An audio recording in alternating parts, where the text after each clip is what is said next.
हाय नमस्कार माझ्या भावांना आणि बहिणींना. तर श्रावण महिना चालू झाला आहे. सकाळपासून काय व्हिडिओ काढायचा टाईमच भेटला नाही. घरातली कामं ही आणि भूक लई लागली होती. देवपूजाही करून खिचडी खाल्ली. ते म्हणलं आता निवांत एक व्हिडिओ बनवावं. तर श्रावण महिन्यातला पहिला सोमवार आहे आज. कुणी कुणी धरला नक्की कमेंट करून सांगा. आम्ही पण धरलाय दोघींनी आणि चाललोय जरा शेतात भाजीपाला आणायला का नाही. ट्रॅक्टर आलाय इकडं ताईंचा. ताईंचा म्हणजे त्यांना वाटतं नाही नाही इकडे हे आहे ताईंचा. म्हणजे काय झालं बघा ताईला आमच्याच म्हणतात ते काढ एक मस्त पैकी व्हिडिओ. त्या ताईंच्या रानात आलोय.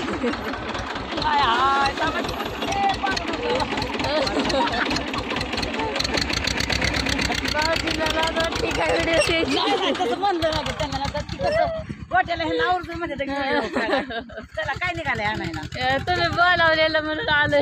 त्याला जरा भाजी मुळ कोथिंबीर याय छान. ती आज सोमवार आहे ना, उपवास सोडायला मुळा लागतो ना संध्याकाळ, त्याच्यामुळं या ताईंनी म्हणल्या होत्या यामुळं ही नेला म्हणून म्हणलं ताईंकडे जाऊन यावं एक चक्कर आणून. तोपर्यंत ताईंचा ट्रॅक्टर मागणंच आला. त्या ताईंना बी ट्रॅक्टर येतो बरं का चालवायला. ट्रॅक्टर ही चालवत्यात, वैरण ही तुडून तपले ते आणतात ट्रॅक्टरवर. तर असू द्या, चला चाललोय रानात. बोला की ताई माझे दोन शब्द. काय नाही, चला झिरो बजेट लागणी बघायला. रानात गेल्या मस्त पैकी एक व्हिडिओ काढून टाकती कशा लागणी केले ते छान पैकी. हा, एक मेन मुद्दा सांगायचा राहिला तुम्हाला.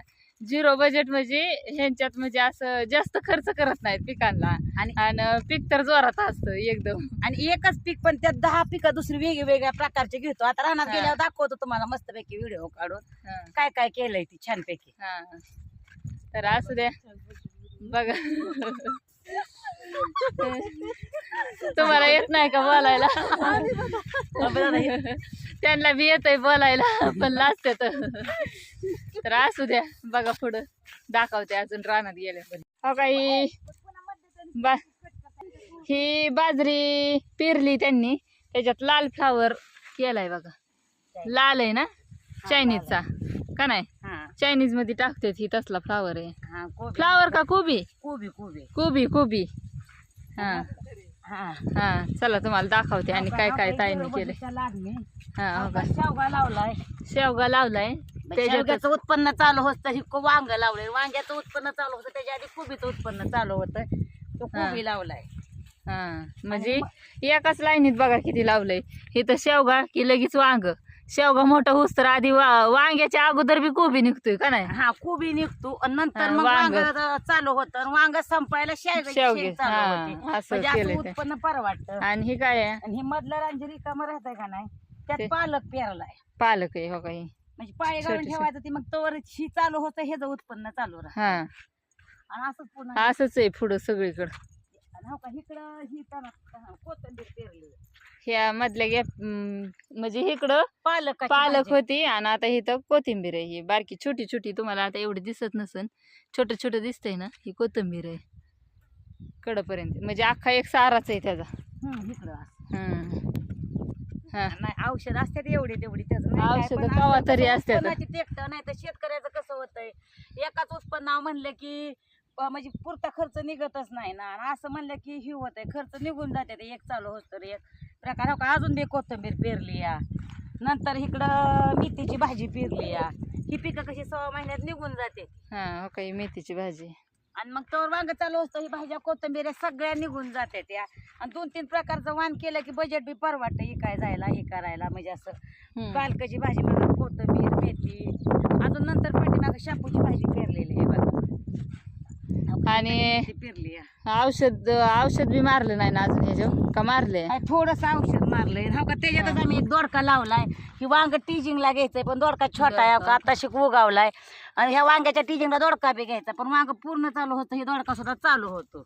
आणि हो का, त्याच्या पलीकडे बारकी शापू पेरली आहे. ही शापू आहे छोटीशी आणि आता ही मोठी शापू झाली आहे. इथं मोठी झालेली म्हणजे कसं ही वांग ही चालू होस तर हे आपलं भाज्यापाला इकायला बजेट परवडतं. आपलं औषध ही आणायला एका तशा खर्च निघतोय ना ते त्याचा.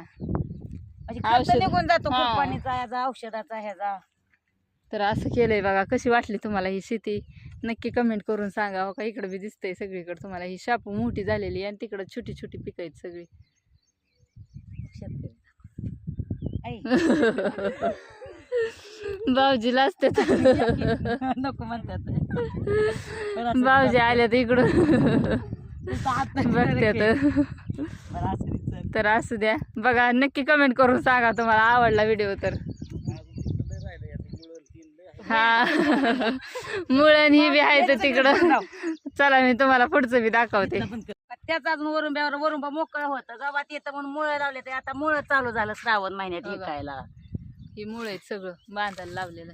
कारण गावात येण्यापेक्षा आपलं मुळं लावलेलं बरं पडतं. 30 दिवसात येते तुम्ही गावात तिकडे अजून करडीची भाजी ही. ही 5-7 वाण केलं का नाही मोकळ्या रानात की बरं पडतं आपलं मार्केटला हे जायला विकायला. हा काहीच नाही इकडे सुद्धा मुळा पेरलाय अजून मुळा आहे मुळ्याच्या बी मध्ये पाता केलेलं बघा ही सगळं मुळ आहे. ही मुळात आता काढाय आले ते बघा छान हा पुढे पेरलेला मुळा बोला. हा काय लाल कोबीचं पांढऱ्या कोबीचं रोप मस्तपैकी घरीच टाकलंय. आता हे रोप परत उपटायचं आणि वाप्यातनी लावून टाकायचं. हो का यांनी कसं केलंय बघा रोप तयार. दिसते का तुम्हाला इथनं मस्तपैकी सगळं. काय अजून लाल कोबी चायनीज भाज्या म्हणजे पुण्याला भाज्या इतक्या चालतंय त्या. आता ही सगळं भाजीपाला रानात नाही निघलं की लाल कोबी पांढरा कोबी राहून घ्यायचा त्या. इकडं काय पेरलंय हे रोप कशाचं ह्याचं तयार केलंय. पांढऱ्या कोबीच आहे बघा ही पांढऱ्या कोबीचं छोटस आणि आणि हे लाल कोबीचं थोडासा फरक जाणवतोय बघा ह्याच्यात. आणि हो का आता मुळा लावायला उरकत नाही म्हणून डायरेक्ट धापट टाकून मुळाच पेरलाय. हो का, आता पेरलाय मुळं मुळा. काढाय आले ते. द्या सगळं मी तुम्हाला दाखवलं त्या ताईंची शेती कशी वाटली नक्की कमेंट करून सांगा आणि एक लाईक करा.